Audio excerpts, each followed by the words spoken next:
Digital strategy का ऐसा कुछ 5 पॉइंट बताऊंगा जो अगर आप फॉलो करेंगे खुद का ग्रोथ होगा ही होगा, उसके साथ साथ आपका बिजनेस का भी ग्रोथ होगा। तो नमस्कार, मैं हूं अभिषेक, आपका ही बिजनेस कोच। चलो बिना कोई देरी के वीडियो को स्टार्ट करते हैं।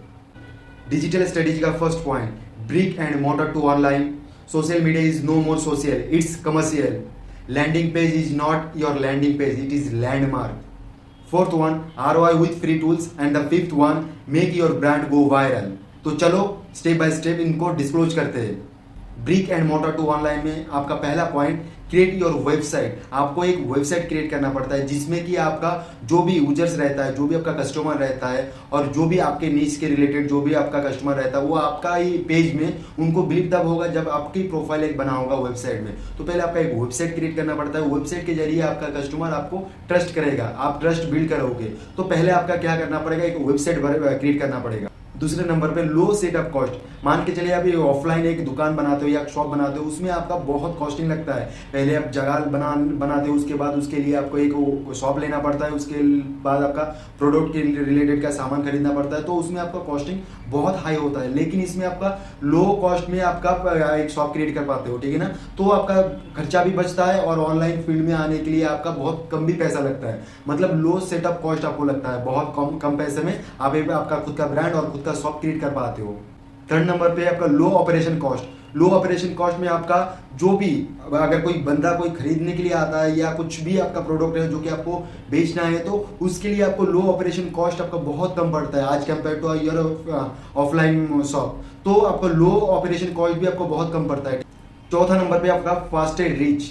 फास्टेस्ट रीच क्या है कि अगर ऑफलाइन में अगर आप दुकान खोलते हो या ऑफलाइन में आपका कुछ भी शॉप बनाते हो, तो उसमें आपका जो भी लोकेलिटी जो रहता है वही कस्टमर आपके दुकान में आता है, आपके शॉप में आता है विजिट करने के लिए या बाय करने के लिए। लेकिन अगर ऑनलाइन फील्ड में अगर आपका एक स्टोर है या आपका एक शॉप है, तो उसमें आपका वर्ल्ड वाइड से आपका लोग आपके पेज में विजिट करता है, आपका लैंडिंग पेज में विजिट करता है, आपके वेबसाइट में आके वो सामान देखता है, अगर पसंद आया तो वो खरीदता है। तो आपका फास्टेस्ट रीच, मतलब कि जो कस्टमर रहता है आपका पोटेंशियल कस्टमर आपको डिजिटली ऑनलाइन में आपको मिल जाता है। तो आपको सबसे अगर माल बेचना है या फास्टेस्ट रीच करना है अपने बिजनेस में, तो आपको डिजिटल मार्केट में आना ही पड़ेगा। तो फास्टेस्ट ग्रोथ करने के लिए आपको डिजिटल मार्केटिंग में आके आपका एक खुद का शॉप स्टार्ट करना पड़ेगा। 5 नंबर पे आपका 24/7 आपका कस्टमर आपके पेज में विजिट करता है। 24/7 जैसे कि आप रात में भी आपका अगर वेबसाइट बना के रखते हो या आपका लैंडिंग पेज बना के रखते हो, आपका शॉप बना के रखे हो, तो उसमें आपको 24/7 आपका विजिटर्स, आपका कस्टमर आपके पेज में आता है और उनके रिलेटेड प्रोडक्ट अगर आपके शॉप में रहता है तो वो बाय भी करता है, आपका खरीदता भी है और आपका इस प्रोडक्ट का सेल इंक्रीज होता है। 6 नंबर पे आपका क्विक पेमेंट मेथड भी आपका अवेलेबल रहता है कि अगर कोई भी बंदा आता है तो आपको अगर कैश, ऑफलाइन में आपको कैश लेता है या ऑनलाइन के जरिए भी आप पैसा ले सकते हो। लेकिन आपका अगर ऑनलाइन फील्ड में आपका कोई वेबसाइट बना हुआ है तो उसमें आपको क्विक पेमेंट मेथड भी आप यूज कर सकते हो, जिसमें कि आपका कोई बंदा अगर आपके वेबसाइट में आता है, अगर आप नाइट में आपके स्लीपिंग मोड पे भी हो, तो आपकी वेबसाइट में आके वो क्विक मेथड मोड से भी वो आपके अकाउंट में पैसा क्रेडिट करता है और सामान खरीदता है। तो उसके लिए आपको दिन भर जगना नहीं पड़ता है या उसके पीछे आपको टाइम देना नहीं पड़ता है, आपका टाइम भी सेव होता है। तो इसमें आपका क्विक मेथड भी, आपका पेमेंट मेथड भी ऐड कर सकते हो। The last one, understanding the buyer interest. आपको अंडरस्टैंडिंग हो जाता है, आपको मालूम पड़ जाता है कि जो भी कस्टमर आपके वेबसाइट में आता है या प्रोफाइल में विजिट कर रहा है, उनका इंटरेस्ट के बारे में, एक्चुअली में वो कस्टमर आपके साइट में आ रहा है तो उसको एक्चुअली कौन सा प्रोडक्ट उनको चाहिए, तो उसके रिलेटेड भी आपको मालूम पड़ जाता है कि ये बंदा आया था कोई भी ब्यूटी शॉप के लिए या ग्रोसरी शॉप के लिए, तो वो बंदा आपके वेबसाइट में आके विजिट किया लेकिन आपके वेबसाइट में कुछ वो प्रोडक्ट नहीं है तो वो वापस चला गया। तो उसके रिलेटेड का आपका इंटरेस्ट के बारे में पता चलता है, तो उसके रिलेटेड आप वो भी आपके शॉप में आप स्टोर कर सकते हो। तो इंटरेस्ट के बारे में पता चलेगा तो आपका वो चीज भी अवेलेबल रख पाओगे जो कि इन फ्यूचर आपके जो कस्टमर आपके साइट में विजिट कर रहा है, तो वो चीज भी आप स्टोर में अवेलेबल रख पाओगे और आपका ही सेल बहुत इंक्रीज हो जाता है इसके लिए, जब आपका मालूम पड़ जाता है कि कस्टमर का इंटरेस्ट के बारे में। अगर बात करूं फॉर एग्जांपल आपका Alibaba, Big Basket, sales buy, Amazon, Myntra, ये सारे जो खुद में ही एक ब्रांड है, ये सब कंपनीज कैसे काम करता है, अपना प्रोडक्ट को वो मार्केट प्लेस में लाता है, मार्केट प्लेस में लाके कस्टमर को इंटरेस्ट वो समझता है, कस्टमर के इंटरेस्ट के रिलेटेड वो अपने ही शॉप में, अपने ही वेबसाइट में उसके रिलेटेड का प्रोडक्ट रखता है, इसीलिए उनका बिजनेस का सेल्स बहुत इंक्रीज हो जाता है। तो इनके तरह ही आप सोचिए और इनके तरह बिजनेस में आपका एक ऑनलाइन शॉप खोल लीजिए, तो आपका सेल्स का जो भी आपका बिजनेस का सेल्स है, अभी मान के चलिए 10 करोड़ रहता है, तो आप अगर ये बिजनेस में फॉलो करते हो तो आपके बिजनेस का ग्रोथ 1 ईयर के अंदर 20K तक हो जाता है, मतलब 20 करोड़ के तक आसपास हो जाता है। तो ये चीज को अपने बिजनेस में फॉलो कर रहे हैं और रिजल्ट आप खुद ही देखिए कि आपके बिजनेस में कितना प्रॉफिट हो रहा है। The second one, social media is no more social, it's commercial. तो इसमें आपको फर्स्ट पॉइंट में आपको क्या करना पड़ता है, जो भी कोई बंदा अगर देखिए, अगर बात करूं फॉर एग्जांपल विवेक बिंद्रा, संदीप माहेश्वरी, आपका हर्षवर्धन जैन, हर कोई प्लेटफॉर्म में जो कोई बंदा आ रहा है, ये सब अपनी खुद की फील्ड में एक एक महारथी है, खुद की फील्ड में एक एक आप मान के चलिए एक्सपर्ट है। तो इनका क्या करता है, इन लोग का भी social media is no more social, it's commercial. तो इनका क्या है कि अभी ये लोग ऑनलाइन में आके खुद का एक ब्रांड बना लिया, खुद का एक ऑनलाइन प्रेजेंस बना लिया। तो इनका प्रोडक्ट, इनका जो भी रिलेटेड का इनका निश रहता है, इनका कंटेंट ये प्रोवाइड करता है, चाहे वो वीडियो के जरिए हो, चाहे वो कंटेंट के जरिए हो, चाहे वो एड्स के जरिए हो, ठीक है ना।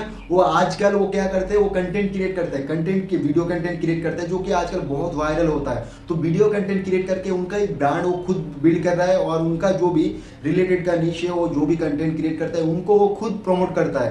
प्रमोट करके उनका जो प्रेजेंस रहता है, जो लोग, जो सराउंडिंग, जो लोग उनका कंटेंट को कंज्यूम करता है, उसके रिलेटेड का उनका ही रेवेन्यू इंक्रीज करता है। मान के चलिए यूट्यूब में अगर वो वीडियो डालता है, या टिकटॉक बनाता है, या कोई इंस्टाग्राम में रील्स डालता है, तो उनका कंटेंट क्रिएट करता है, वीडियो कंटेंट बनाता है, जिसके जरिए उनका मार्केट प्लेस में उनका ब्रांड वैल्यू बढ़ता है। तो ये लोग ऐसे ही काम करते हैं, काम करके खुद का बिजनेस में खुद को इंप्लीमेंट करता है, और खुद का जो भी कमी रहता है उनको फिर से वो उसको सुधार के फिर से वो मार्केटिंग करता है, मार्केटिंग करके अपने बिजनेस में वो ग्रो कर रहा है। तो आपका अगर अभी तक आपने सोशल मीडिया को सही से यूज करना नहीं सीखे, तो अभी से स्टार्ट कीजिए, क्योंकि देखिए social media is no more social, it is commercial. तो ये चीज को आप माइंड में रखिए, और सोशल मीडिया में आके आपका खुद का कंटेंट को आप खुद प्रोमोट कीजिए, जिसके जरिए आपका ही खुद का फेस वैल्यू और ब्रांड वैल्यू आपको बढ़ता है। थर्ड नंबर पे landing page is your landmark. नहीं समझे ना? तो कोई भी अगर आपका प्रोडक्ट हो या कोई भी सर्विस हो आप प्रोवाइड कर रहे हो, तो लैंडिंग पेज आपको बनाना ही पड़ेगा। बिना लैंडिंग पेज से आप कोई प्रोडक्ट प्रमोट नहीं कर सकते। तो आपको लैंडिंग पेज होना नेसेसरी है। मान के चलिए कोई भी प्रोडक्ट अगर बेच रहे हो, तो उसके लिए आपको प्रमोट करने के लिए एक लैंडिंग पेज होना है या वेबसाइट होना है। तो लैंडिंग पेज योर लैंडमार्क, मतलब कि आप जो भी लैंडिंग पेज बना रहे हो वो आपका लैंडमार्क की तरह काम करता है, ठीक है ना। जैसे कि आप कैची हेडलाइन देते हो या सॉफ्ट सब हेडिंग जो डालते हो, तो उसमें अच्छा खासा जो हेडिंग सब हेडिंग जो कंटेंट बनाते हो, जिसके रिलेटेड का, जिसके निश के रिलेटेड का बनाते हो, उसको कैची टाइप का रखो हेडिंग, और जो आपका सब हेडिंग देते हो वो अच्छा टाइप का बोल्ड करके दो, अच्छा टाइप का, जो कि यूजर्स को अच्छा लगे। जो यूजर्स आपका लैंडिंग पेज में एक बार आए तो बिना प्रोडक्ट बाय किए आपके लैंडिंग पेज से जाना नहीं चाहिए। तो लैंडिंग पेज आपका लैंडमार्क की तरह काम करेगा, जब तक कि आपको उसको सही से यूटिलाइज नहीं करोगे। तो अभी से आपका लैंडिंग पेज को अच्छे से ग्रोथ कीजिए। लैंडिंग पेज को ऊपर चाहे एक हफ्ता या 2 हफ्ता लैंडिंग पेज के ऊपर काम कीजिए, क्योंकि देखिए अगर आपका बेस अच्छा नहीं होगा तो घर भी अच्छा नहीं बनेगा। तो पहले बेस को स्ट्रॉन्ग कीजिए, उसके बाद घर को बिल्ड कीजिए। तो लैंडिंग पेज के ऊपर काम कीजिए, उसके बाद जाके आप प्रोडक्ट को प्रमोट कीजिए। तब देखिए कि आपका जो सेल्स का जो वॉल्यूम रहता है, अभी जो लेवल पे हो, वो लैंडिंग पेज को अच्छे से डिजाइन करने के बाद जो प्रमोट करोगे, तब जाके देखना कि आपका सेल्स का वॉल्यूम इधर है, मान के चलिए 0 लेवल या 1 लेवल पे है। अगर अच्छा खासा बिल्ड कर लिया तो वो आपका 10x 100x या 200x तक आपको ग्रो कर जाएगा आपका सेल्स का वॉल्यूम, ठीक है ना। तो एक बार आपका लैंडिंग पेज के ऊपर फिर से जाके चेक कीजिए कौन सा कमी है आपके लैंडिंग पेज के ऊपर, वो सुधार कीजिए। उसके बाद फिर से वो रिमार्केटिंग में यूज कीजिए आपका लैंडिंग पेज। तब देखिए आपका लैंडिंग पेज से आपको कितना सेल्स वॉल्यूम इंक्रीज होता है। तो लैंडिंग पेज में आपको कौन सा चीज को, मेन पॉइंट को देखना है और किसको आपको अच्छे से डिजाइन करना है। जैसे कि कैची हेडलाइन, सब हेडिंग, गुड क्वालिटी का पिक्चर लगाना है। उसके बाद आपको लैंडिंग पेज में एजुकेटेड करना है कि आपका ही प्रोडक्ट किस रिलेटेड का है, और आपका प्रोडक्ट अगर कोई बायर्स खरीदेगा या कोई कस्टमर खरीदेगा तो उसका क्या प्रॉफिट होगा। तो एजुकेटेड कीजिए आपका ही लैंडिंग पेज में। एंड उसमें आपका कॉल टू एक्शन भी यूज कीजिए। कॉल टू एक्शन बहुत नेसेसरी है कोई भी प्रोडक्ट खरीदने के लिए या कोई भी प्रोडक्ट बेचने के लिए। तो कॉल टू एक्शन को भी यूज कीजिए। उसके बाद क्या है कि आपका कंटैक्ट, आपका खुद का कंटैक्ट डिटेल्स भी उसके साथ साथ लैंडिंग पेज पे शेयर कीजिए। जो कोई बंदा अगर आपका प्रोडक्ट खरीद रहा है या कोई भी बंदा आपके रिलेटेड का, उसी रिलेटेड का कुछ क्वायरीज रह गया है जिसकी वजह से आपका प्रोडक्ट नहीं ले रहा है, तो कॉन्टैक्ट डिटेल्स रहेगा, तो उनके साथ साथ वो खुद कॉन्टैक्ट भी कर पाएगा, उसके बारे में अवेयरनेस भी उसको आएगा। तो पहले कॉन्टैक्ट डिटेल्स भी उसमें ऐड कीजिए। चौथा नंबर पे है ROI विथ फ्री टूल्स। तो ROI विथ फ्री टूल्स क्या है, चलो जानते हैं कि इसमें आपको कोई भी, देखिए जैसे इंस्टा पेज, आपका फ्री टूल्स कैसा है, इंस्टा पेज रहता है, कैनवा रहता है, जिसमें कि आप डिजाइन कर सकते हो, इंस्टाग्राम में आपका कंटेंट क्रिएट करके आप रिमार्केटिंग कर सकते हो, उनको आपके कस्टमर तक आपका जो वीडियो है वो कंटेंट भेज सकते हो। तो ये आपका क्या करता है, आपका ROI विथ फ्री टूल्स, आपके फ्री टूल्स में जाता है। इसके लिए कोई आपका पेड वर्जन नहीं चाहिए, कोई पेड टूल नहीं चाहिए। एक रहता है इंस्टाग्राम, फेसबुक रहता है, कैनवा रहता है, कैनवा के जरिए आप कंटेंट बना सकते हो, वीडियो कंटेंट बना सकते हो, पोस्ट कंटेंट बना सकते हो, इंस्टाग्राम के लिए, यूट्यूब्स के लिए थंबनेल बना सकते हो। उसके साथ साथ आप क्या कर सकते हो कि आपका गूगल कीवर्ड्स रिसर्च रहता है, जिसमें कि आप कीवर्ड भी फाइंड आउट कर सकते हो।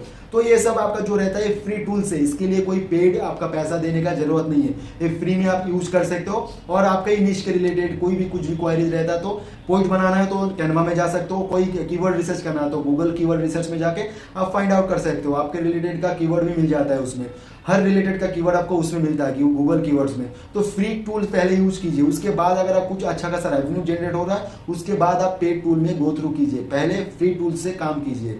और पिक्चर अच्छा खासा पिक्चर लेना है या HD क्वालिटी का पिक्चर लेना है, तो पिक्सल ऐप भी है, तो उसमें भी आप जा सकते हो, उसमें जाके आप चेक कर सकते हो कौन सा रिलेटेड का, बिजनेस रिलेटेड का है, फनी रिलेटेड का है, नेचुरल का है, आपका ब्यूटी प्रोडक्ट है, सब रिलेटेड का आपको पिक्चर मिल जाता है, डिजिटल मार्केटिंग का है। तो उसमें फ्री टूल्स आप यूज कीजिए, यूज करके पहले आपका प्रेजेंस बनाइए मार्केट में, उसके बाद जाकर आप पेड टूल ले सकते हो, ठीक है। 5 और आखिर, make your brand go viral. तो आपका ये जो वीडियो है, वो कंटेंट है, आपको कैसे वायरल करना है। तो देखिए, आपके रिलेटेड का कंटेंट को आप किसी प्लेटफॉर्म के साथ जुड़िए, किसी कम्युनिटी के साथ जुड़िए, जुड़ के आपका कंटेंट उनके साथ शेयर कीजिए, उनके प्रोफाइल में भेजिए, या उनके कुछ ग्रुप बनाइए, फेसबुक में, इंस्टाग्राम में कुछ भी एक ग्रुप मिलता है, ग्रुप में जाके आपका कंटेंट शेयर कीजिए। तो उसमें से आपका ब्रांड वैल्यू बढ़ता है। एक बार ब्रांड वैल्यू बढ़ जाए तो सामने वाला आपका प्रोडक्ट खरीदेगा ही खरीदेगा। तो ब्रांड वैल्यू बढ़ाने के लिए, ये आपका वीडियो को वायरल करने के लिए एक कम्युनिटी का सहारा लेना पड़ता है। जैसे कि फेसबुक रहता है, इंस्टाग्राम रहता है, यूट्यूब रहता है, हर कोई प्लेटफॉर्म में, लिंक्डइन रहता है, इनमें आपका वीडियो को शेयर कर सकते हो दूसरे बंदों के साथ। उसके साथ साथ आपको क्या करना पड़ेगा कि आपका जो वीडियो रहता है, जो कंटेंट रहता है, उनको एक रहता है अच्छा वाला कंटेंट, जो इससे रिलेटेड का, निश के रिलेटेड आप कंटेंट बना रहे हो, वो एक आपका निश रहता है। उसके साथ साथ अनयूजुअल आपका कंटेंट भी बनाना पड़ता है। जैसे कि एक प्रोडक्ट चल रहा है, अभी मार्केट में कुछ ग्लोसरी का कुछ आया है, तो उसके रिलेटेड का भी कंटेंट आप बना लीजिए। मान के चले अभी स्पोर्ट्स का IPL चल रहा है, तो IPL रिलेटेड का भी कंटेंट आप बना सकते हो उसमें। जैसे कि अभी जो मार्केट इन प्रेजेंस में, मार्केट में जो चल रहा है ट्रेडिंग में, उसके रिलेटेड का आपके निश के साथ अटैच करके आप कंटेंट बना सकते हो। जैसे कि उसमें आपका कंटेंट भी वायरल होता है, तो आपका अनयूजुअल भी कंटेंट डालना होगा, या आपका रिलेटेड के, निश के रिलेटेड भी कंटेंट डालना होगा। मार्केट प्लेस में जो चल रहा है उसके हिसाब से अकॉर्डिंगली आपको वो कंटेंट बनाना पड़ेगा और उसको शेयर करना पड़ेगा, तब जाके आपका कंटेंट वायरल होगा, आपका जो वीडियो है वो वायरल होता है। तो ये थी कुछ डिजिटल स्ट्रेटेजी का 5 पॉइंट, जो कि आज हम लोग सीखे हैं। तो ये जो 5 पॉइंट जो बताया गया बहुत इंपॉर्टेंट है अपने बिजनेस के लिए। तो अभी से इस प्लान के ऊपर काम कीजिए, इम्प्लीमेंट कीजिए, तो आपके ही साथ साथ अपने बिजनेस का भी ग्रोथ कीजिए। तो नेक्स्ट वीडियो के लिए वेट कीजिए, इंतजार कीजिए, तब तक के लिए नमस्कार।